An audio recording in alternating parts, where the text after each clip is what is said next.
What are the stories that you tell within your mind about yourself? Are they stories of beauty that create a life that you really desire? Are they stories of pain that keep you stagnated from what you truly wish to experience within this life? In this episode, we're really going to explore the stories that define us and how to move through those stories so we can see ourselves in a really beautiful way. And during all of this episode, we're going to cook shepherd's pie, which I love this dish because it's such a reflection of the abundance of nature, how we can go into the garden and just find all of these beautiful vegetables, and really also going back to English culture, a very big staple for peasants, for people who didn't have a lot of luxury, and this was a luxurious meal that they would make. And really, this dish has evolved into the ingredients that we know now, but I could imagine at that time period that you would just use whatever vegetables you had, the potatoes that you had, any meats that were available, venison, lamb, beef, and you would make this beautiful dish. And I'm really excited to dive into this episode. I'm just getting the water going because I want to boil these potatoes. I'm really excited about this episode because we're really going to go into the stories that define us, how to break down our stories, how I've broken down my stories, and realizing that the stories live within us. They are in the mind, but they're also in the body. They're also in the spirit. And stories really show us what we've experienced in life, how we see ourselves, how we show up in the world. And when we break down these stories, when we compost these stories, when we bring these stories to light, we really can see who we truly are, how we experience the world, and what are our limitations. What are the stories that keep us stuck? What are the stories that really help us love ourselves on a deeper level? And so, I have thyme, rosemary, sage. You can just get the poultry blend at the store. I got onions, I got a carrot, I got frozen peas. So that onion, so that's the vegetable that's going to be with the beef, with the sauce that's going on the bottom layer. And then for the mashed potatoes, I got milk, I have cheese. I'm also going to do a nice little salad on the side because with this type of dish, it can become a really heavy dish with all of these, strong aromatics, the beef, the mashed potatoes. So I like to add a gremolata to the top, which is parsley, lemon, and green onion mixed together. And then also a little salad. I also have butter and tomato paste that's gonna go in the mixture, the vegetable mixture. And if you've tuned into my channel, I like to lighten up dishes because so many dishes have become so heavy. And that's also so tied into our stories. Our stories have become heavy. Our what we eat has become heavy. So it's how do we bring more light into our stories, into the cuisine that we eat? How do we freshen things up, bring more vibrancy to it? And that's really such a big journey in redefining our stories. And so just to start, I'm gonna cut the potatoes to get the mash going. You really can cut these pretty thin because the thicker they are, the longer it's going to have to cook. And then the harder it is to mash. So I'm just doing a nice little cross and then going through, doing these nice little slivers. And oh my gosh. Can't go wrong with a good mash. This dish is also, when we're rewriting stories, we can rewrite our stories around the food that we eat. For many of us, some would say a potato is bad for you. Some would say that milk is bad for you, that cheese is bad for you. And it's really about how you're sourcing it. Is the food coming from a good quality farm? Is there love? Because the stories that define us also come from the stories of the land, the stories of the farmers and how all these vegetables are being cooked. Those stories beyond us carry into us. We are what we eat, and we eat stories. And that can sound a little woo-woo, but when we look on a deeper level, is the farmer that you're getting your vegetables from loving, or is it somebody who doesn't care? Is it coming from conventional farming where there is no connection? Your food has no connection to nature. It's just grown in a farming simulated system. It's not connected to sunshine. So our stories are really about connecting back to life, connecting back to nature, connecting back to what makes us human. And so I'm going to salt the water We don't have to salt it as much as pasta, just enough salt, because we'll salt it again. And you can add potatoes in when they're cold. You can add them in when it's boiling. It really doesn't matter. There's a lot of different, a lot of different chefs would say, different things about when to do it, but I'm just gonna add them in just out of convenience, because I wanna keep this going. But you could go either way. So we got the potatoes in, and now we gotta get all of these vegetables cut, get the aromatics chopped up. And really you wanna have everything chopped up beforehand so that it's easy just for you to do the whole process and start adding things as you go. And so we're just gonna take this, cut it down the middle, probably cut down the middle again. I just want nice little pieces, not too small, so there's still a little crunch when you're enjoying the dish. But with this dish, you're also going to bake it, which reminds me, turn that on. You're going to bake this dish, so everything will get cooked. You don't have to overly stress about this. This dish is really about, like back in England, back in farming days, it was just like the day's done, just want a beautiful pie, and you don't really have to overly, focus on everything being cooked exactly a la minutes, al dente right then and there, because you're just gonna bake it. So you're just pretty much throwing like the day's harvest together. And then I'll cut off the ends. Yeah. I've had a lot of stories in my life that have really defined me. A lot of negative stories, a lot of stories that didn't allow me to experience the fullness of life that I really desired. And it took a lot. It takes a lot to break down the narratives of how we see ourselves around others, how we show up in the world, and then also our relationship to food. The stories that we have around food really define our relationship to food, define how we digest food, because how we digest stories, how we digest food is how we digest life. And so we really have to allow ourselves to be more honest, to be more real in the process of cooking, of life, and how everything is really occurring. Because we, as humans, love to manipulate stories, love to pretend, how we see ourselves, and we're not always in the truth of the stories that are actually defining our life.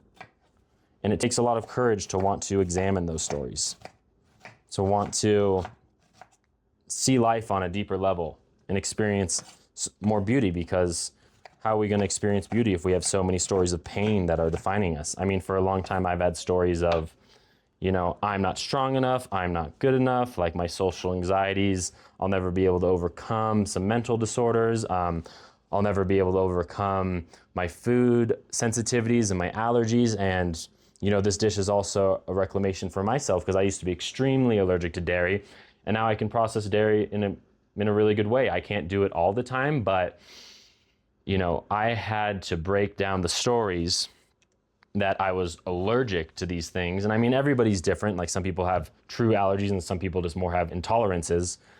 And I remember this moment when I was really examining the stories of my life and I was in meditation. I had this moment of, after years of not being able to eat dairy, I just found the story of, I am allergic to dairy and I have to suffer because of that. And I finally let that story go. I let it go in my mind, I let it go in my body, and then I was able to start digesting dairy for the first time in my life. And then I had to go through a lot of different alternative medicines, rebuilding the gut biome, to build a relationship back to it. But it still isn't, I can't just only live off milk, but it is in a substantially better place. And so I'm going to get some of the aromatics going. Rosemary, I always don't like to overdo it. Like even that much is perfect. And then I'll get some thyme going, just wanting to get the stems off. It's nice because as you go down thyme, you don't want to go up, you want to go down the stem. It's easy just to peel it all off. Yeah, this is just going to make such a beautiful pie. And then I'm going to grab the sage. Maybe a couple more of these, put this to the side. Yeah, and just so I got the oven going, I got my pan going, I have the potatoes going. And the thing that you want to do with really hearty aromatics like sage, rosemary, and thyme is you want to throw them in the cooking process. Getting rid of these stems because it has such a heavy structure to it that it's able to take heat, unlike parsley or cilantro or these other things, which you are most often going to use fresh or throw into soups. I'm just gonna chop that down, getting rid of any big stems that I see. And this is a rustic dish. You don't have to, even though I cut these pretty uniform just because of my background, it doesn't have to be perfect. I mean, even like this is gonna cook down so much that you just wanna get the big pieces. There it is. And I'll probably add in the carrots and the onions first, and then I'll add this in later, like in the middle of the cooking process, just because these cook longer than this. Also, when cooking vegetables and beef, you can either do 2 pans to like maximize the browning. If you do 1 pan, a lot of people throw the vegetables in and throw the beef in, but I find that I need the beef to be on the actual pan to get the browning that I'm looking for. And so usually I'll throw the beef in, cook it, put it to the side, and then throw the veggies in to cook them. I mean, also this is gonna be baked, so since it's gonna be baked, you're really just wanting a lot of caramelization happening on the beef, and then like it's gonna cook way past well done. So but the juices are what's keeping it moist and flavorful. And so with beef, I usually like to have a spatula or something so I can break it up as I go.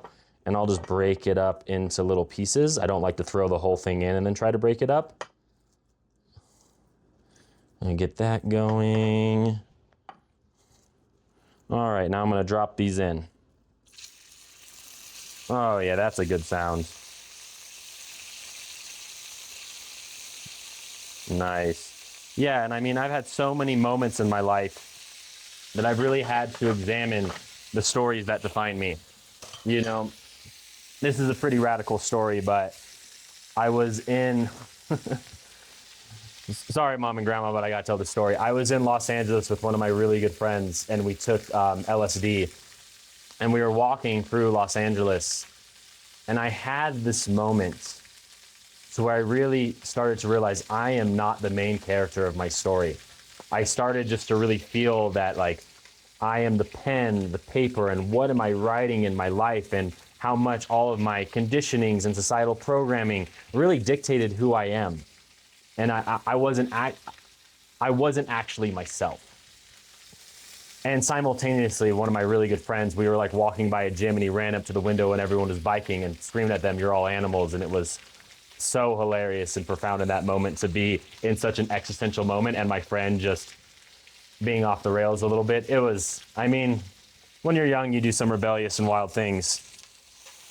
And from that moment, I really started to reflect more on how I'm showing up in life. What are the patterns that define me? What are the stories that I tell myself? Am I the main character of my life? We've all read books, we've all watched movies. Like, who am I in this movie that is my life? Am I just somebody watching it pass by? Am I somebody that's really engaged with it? Yeah. Oh man. And that's been the journey of making the show, is being more vulnerable to my actual life and sharing that with family, friends who may not know these stories about me, but here they are. Because we have to own our life, own the beauty, own the mistakes, own the journey that it is. And really put ourselves in that main character, put ourselves in the role of not letting life just pass us by. Really being involved in how we think, what we eat, how we behave. And yeah, the stories can really define our behaviors, because stories are so intertwined into our nervous system. People think stories are just in the mind, but the stories in the mind become a part of the whole body, become a part of the whole electrical system of our body, because stories are energy and they get into our body. The more we tell ourselves stories, it pushes it deeper into our body. Stories of pain or stories of beauty. And so it takes a lot of upheaval to find those stories. It takes a lot of self-reflection and having these, existential moments to really be able to feel within ourselves what is defining us, what sensations are moving us. And we really have to just be a part of that process. So I'm breaking down the beef, getting some good browning going. Just don't flip it. You're just wanting to break it up so it spreads more evenly across. And then once this is pretty much cooked and the browning has really occurred is when I'll throw the vegetables in. I'll scoot everything to the side and throw the vegetables in. And while I'm doing this, I'm gonna put all these on the cutting board over here so that I can keep going. Oh my gosh, this is gonna be so good. And then I'll do the little lazy chef trick. Oh, now it's clean. All right, and so got the cheese, open all this up. Got my tomato paste. Oh, what else do I got? Oh, I forgot this knife. Oh, my favorite knife. Whew, thanks, Mom, for that knife. All right, I got the peas, don't want to forget those. Those will go in as well. And really with the potatoes, you can just use a fork to go through with it. Yeah, because our stories create these different lenses of perception. And sometimes we're so stuck in the stories of who we are, what we are, how life is, that we can't see other people's perceptions of life, accept others for being different. We get so trapped in that we can't take those glasses off to see a new way of being, to see a new lens on life. And so it takes a lot of courage to be willing to take our glasses off, to release the comfort of our stories and the expectations that we have so that we can really get more into how life actually is. All right, now I'm gonna do a little check. Getting a decent amount of browning.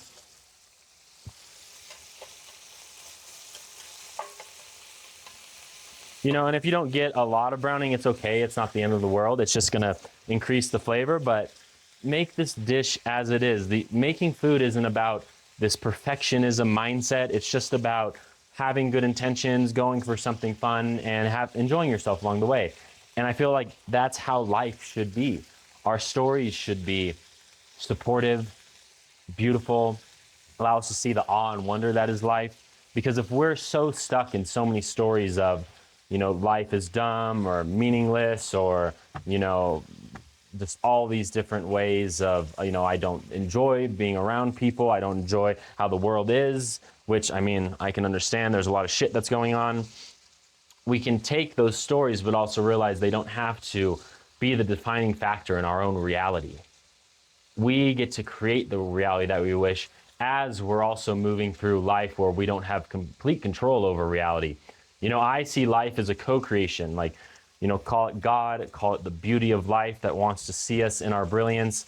However you look at life, I see life as a beautiful thing that is constantly pushing us towards that beauty. And it's our perceptions, it's our stories, it's the ability that we have free will, that when we're going along the path, we get to choose the stories of how we see life. And I always see God and the beauty of life guiding us towards those better decisions, those better stories, the things that really fulfill us, pushing us to be who we really are. But we can also always choose negative stories, choose negative things, and really coming out of that pain and suffering to redefine our stories and releasing them can be challenging because it requires forgiveness, the acceptance of, have we been abused? Are we abusive? And all these different ways. And really breaking free from the negative stories takes a knowing that we are allowed to experience life in a really beautiful way.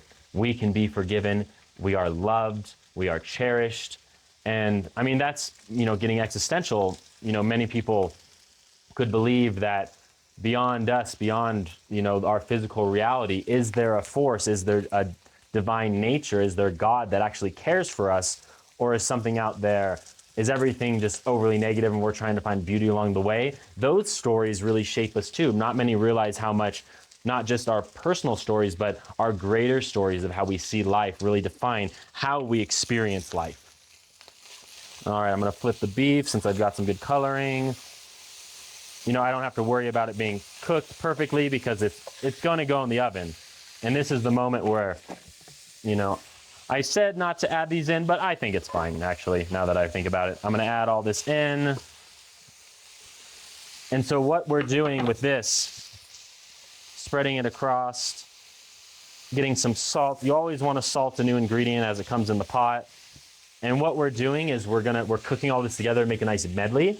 but then we're also going to add the stock, the butter, and the tomato paste to really get a beautiful sauce at the bottom that congeals together. You can use beef broth. I just used chicken because honestly it was cheaper, you know, and so you don't, and then we're just getting a nice little cook on all of this. It doesn't have to be too much. I mean, I honestly at this point could just mix it together and then add everything. I'll probably add in the tomato paste right before I add in. So yeah, you just want to get a nice little sweat on these just to build up some flavor, allow the herbs to get a little heat action on them. You know what, I'm just going to mix it up, let it cook a little longer all together as I break down the beef because I want little smaller pieces. And this is why I really like the spatula. All right. Nice. Yeah, and even lately I've really been examining the stories. Oh, I forgot these. Woo! Oh my gosh, sometimes the knife is better than teeth.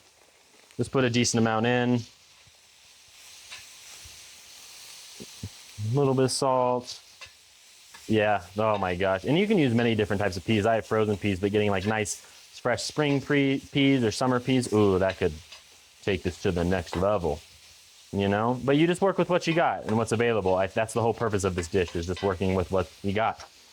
Yeah, and I've really been looking at my stories and how stories also hold an energy within us. And, you know, if life is heavy and hard, and it comes from the stories that we tell ourselves. You know, even recently, I've been really working through this whole idea that I'm not strong enough. You know, having back issues, mental disorders, being sick with undiagnosed autoimmune issues. I've always had this story that I'm not strong enough, you know. And I've realized, like, from overcoming so much mental disorders, so many health issues, almost dying in the hospital, I've realized I am strong. And my resilience doesn't come from me being jacked and, you know, how we define masculinity, but I have overcome what some would never even think that they could even handle. And my strength comes from my resilience. Your strength comes from your resilience. It doesn't always just come from raw strength. It comes from your mental resilience, your spiritual resilience, your ability to shift when life demands it. So I'm going to add the tomato paste, and we're just adding this for a nice, you know, a nice flavor, nice umami touch to it, because umami just adds a really depth to the palate. You can get that from tomato paste, Parmesan, soy sauce. You know, you could add soy sauce to this, Worcestershire. I personally am not going to do that. I just find that I don't always like to add Asian ingredients to a European dish, you know, especially a classic like this. I'm not trying to get confused on my flavor profile. And so I got all that tomato paste added. And now I'm not going to add a lot of stock because I want the stock to just reduce so I can make a nice little sauce. So I'm just doing enough to coat the bottom of the pan. Just enough to coat the bottom of the pan. All right, I'll throw this butter in the, no, I'll just leave this butter out. It'll be nice for when I make some bread. And I'm just going to mix this up. And when you cook with butter, because I'm about to add butter into this, you can either cook with butter in the beginning to get a nice browning on the butter, but I find that I like to add butter at the end because then I can really make the sauce that I'm looking for. You know, this is already like cooked out pretty much, so I'm just gonna add a little bit more just so I can get more sauce going on in there. This is the pan. Hello, pan. Oh my God, sometimes, you know, and that's the thing is like, I'm a weirdo. And we don't allow ourselves to be weird. We don't allow ourselves to like, for the stories that are inside of us to come out of us. So many of us are trapped within our expression, when expression is just the writing of the pen of our story. And honestly, what I found in life is the more that I've, you know, expressed myself around people, the more people appreciate it when you're really just being yourself. I mean, certain situations you have to really read the room, but yeah, like I would rather be around someone who's really showing who they are and really, you know, writing the pen of their life and the beautiful stories we can create together than someone who's just not there with it. I mean, love and compassion for all, but I think we always gravitate towards people who we really appreciate their stories. We appreciate who they are, and so we can share in those stories together. Oh man, this is looking really good. All right, now I'm gonna add in the butter. Turn this down a little bit. I'm actually gonna turn this off because the butter will just melt in. Oh my gosh, this is a beautiful story right here. Yeah, the story of beautiful cuisine, the story of eating food that nourishes us, the stories of love and care. And, you know, and food is all about the stories that we share together. The stories that we share around the table, not just the stories that we tell, but the moments that are happening between us, the love that can be shared and expressed. Oh my gosh. So you see that sauce that's coming off? That's going to keep it really moist and not dry as it's cooking in the oven. And now I'm going to just take a fork and check these potatoes. You really just want to hit a place where, oh, there it goes. All right, for the birds. Let's see if I can grab them. So you just want to get to a place like that. That's perfect. Like you just want an easy rip through. If it's not like that, you're gonna have a really hard time mashing this, especially since I'm gonna show you how to just hand mash it. Because I mean, if you have a nice, you know, food processor with the whisk attachment, like that's a beautiful way, but I know not everybody has all these kitchen tools, and I like to just show, you know, more of a raw way to do a lot of these things. So I'm just going to mash it by hand. All right, so now I'm gonna take this, take my, oh my gosh, look at that. I'm gonna put it down. Let's see if I should use all of it or not. Yeah, why not? More pie for me and the ones that I love. Trying to get my son, who's 4.5 years old, to eating different foods. So maybe he'll enjoy this one because he definitely likes mashed potatoes. Whew, that boy loves his potatoes. All right, so I got this. And what I'm gonna do is I'm gonna take these potatoes and I'm just gonna take milk. You can add it in cold or hot. I know there's a lot of people who just like to add it in hot, but I don't think it's that big of a difference. I mean, there's probably some chef out there that's like, but you don't know about this. And it's like, all right, bud. And so I'm just going to mash it as water just shoots everywhere. And let's see, I had a good intention for this of just mashing it, but this may be more challenging than I thought. You know, and that's also a part of life is, you know, in the stories is, you know, sometimes things don't work out how we thought. The story doesn't unfold how we thought it would, and we have to shift, you know? Because this is where a potato masher really comes in. I think actually this spatula, if I can like do what I did with the beef, will be good. And now we'll just sit here for 10 minutes as I do this, thinking that this would be an easier process. I'm gonna turn, yeah, I'm heating the milk back up. You know, I'm also gonna remove some, because you can always add more milk. You know, sometimes I mess up on camera to show what you can do. Sometimes you can add more milk, but you can't take it away. So let's see if I can get a good mush going on. Nah, maybe this story wasn't exactly what I thought it'd be. Okay, it's happening. All right, quick commercial break. No, I'm just kidding. So I'm just gonna keep mashing this.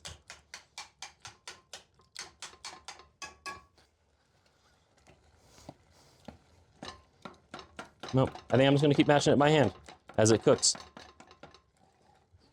Yeah, it's starting to get down there. Yeah, this is funny. It's like making your own cooking show, trying to be perfect. Oh, I'm a chef, watch me do all these things in a perfect way.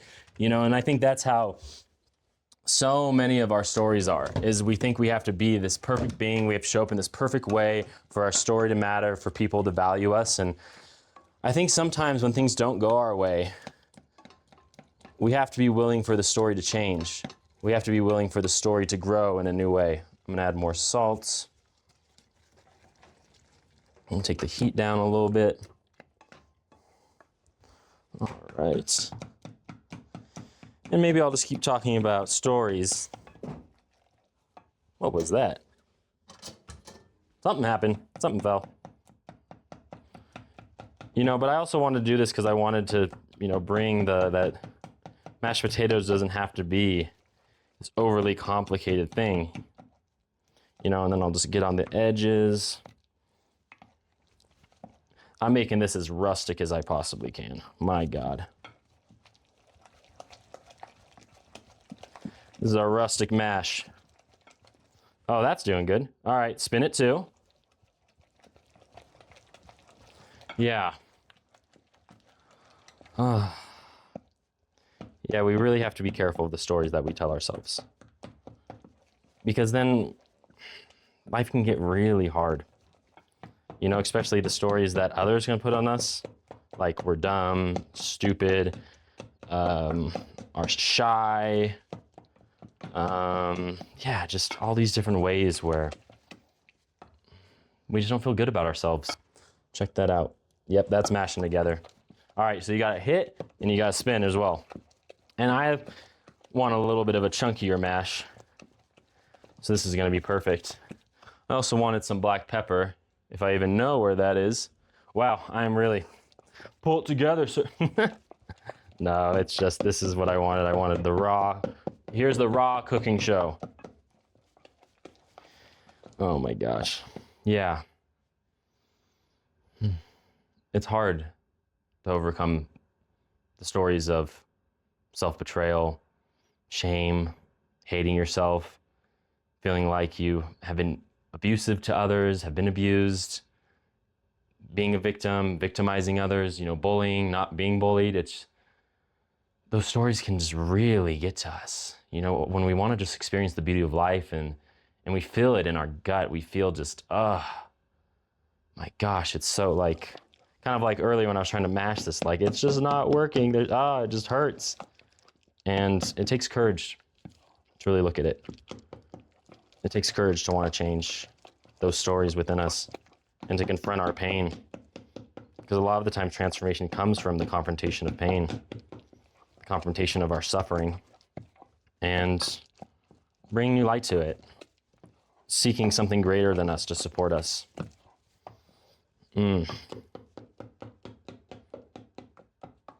right, now I'm gonna hit it on the walls just to finish it up, but I mean, that's looking pretty good. I like this. This is a true mash. I mashed it. All right, I'm gonna be done with this in a second. Then I'm gonna do the top layer. Oh yeah, that's looking good. So we're just gonna hit a top layer, getting it all in there, spreading it out, all around the pan. Oh yeah. Ooh, ooh. Now, ooh, that is looking good. That is looking good. And now we're going to take the cheese. I just got some sharp white cheddar. And we're just going to hit it all around. Oh my gosh. Look at that. Whew. All right. And now we're gonna throw in the oven. I mean, everything's already cooked, so we really just want it to congeal together in the cheese. So maybe we're just really cooking until the cheese melts in a good way.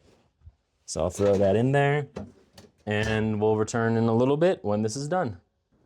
All right, we're back. It's almost done. The cheese has a good caramelization on it. And I mean, you can cook it for 20 minutes. Right now it's only been at 5 because I cooked it at 425 and then broiled it for a little bit. But while that's finishing up, I'm going to make my little gremolata. So I'm just gonna take some parsley. I'm gonna take an onion and then the lemon. Oh, I'm gonna get another one. All right, and then I'm just gonna get the zest because I don't want there to be, there's gonna be oil in the gremolata, but I don't want a lot of lemon juice because then it's gonna get too wet. So I'll take this, just chop it up. You know, as I was cooking and the show stopped for a moment, I was really thinking about the stories in my own life and how we have to be really careful with the stories, because we can definitely get stuck in illusion and fantasy of stories of things that are not true, and then we can make them true, create self-fulfilling prophecies, all these different ways where we can live in a complete disconnection from life. So we have to be very careful of the stories that we tell about ourselves, the perceptions we have of others that could very much not be true. We have to allow ourselves to have a lot of grace for others and what they're going through, knowing when we need to speak up for our stories or the stories that we perceive of others, and when we need to let stories go, so that people can really be free of the negative stories we tell about them. Maybe they're not entirely true. Maybe we don't allow ourselves to really see others as they actually are. Or maybe we're pretty dead on with the stories and we need to be real with confronting painful elements of life, painful stories that we have about others, so that we can protect ourselves, protect the ones we love. We have to trust our intuition. We have to refine it. So I just made just a little oil so it all sticks together. So lemon zest, parsley, green onions, a little bit of salt. All right, and now for the piece de resistance, the shining moment, pulling this out of the oven. Ooh. Here we go. Oh my gosh. Oh my gosh. Look at that. Look at that. Oh, this is gonna be delicious. And just give it a moment to cool. If you cut into it too early, it will not, what am I trying to say? It will just break apart. So just grabbing a spatula. Yeah, I'm really in some hard stories right now. You know, and that's the whole purpose of the show, is to break those stories. And really a lot of the stories, the negative stories that have happened in my life, has been about me really speaking up, having the courage to not let others write their story over mine, but to really be firm and have gone through enough to know when my intuition is telling me the truth, and really honoring that. If you haven't gone through a process of really being able to articulate the stories within you, find which ones are false and which ones are true, then you'll have a hard time knowing when you're speaking up is actually an act of courage or an act of psychosis. Okay, oh yeah, I'm gonna break into that. Break right there. Grab this. Ooh,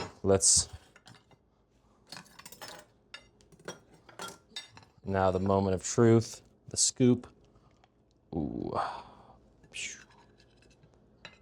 Oh yeah, that is looking good. That is looking good. Take that, put it over there. And now I'm going to take, you know, one thing when plating a dish, like how I have a little bit of the sauce coming out there, that's just where I'm gonna put the salad. So I cover it up.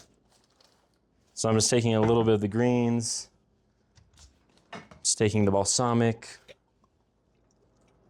just making a really simple vinaigrette. It doesn't need to be overly complex. Just a little oil, a little balsamic, a little salt, mixing it up.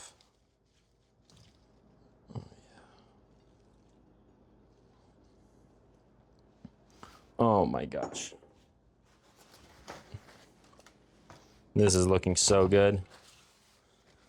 Just cleaning everything up a little bit. Now I'm gonna take this gremolata, pour it on top. Oh my gosh. Wow. There it is. Sky's shepherd's pie. Look at that. Oh my gosh. Oh, now let's give it a bite. Still haven't figured out how to stop all of this to make my thumbnail, so bear with me. Oh my gosh. The cheese and the potatoes and the fresh aromatic. Oh my gosh. That is heavenly. Oh my gosh. Wow. I could eat this for a while. But we've come to the end. Come to the end of this episode on stories that shape us, making shepherd's pie. And yeah, this dish doesn't have to be a complex one, but my God, is it a delicious one. Just as our stories can be delicious, can be beautiful.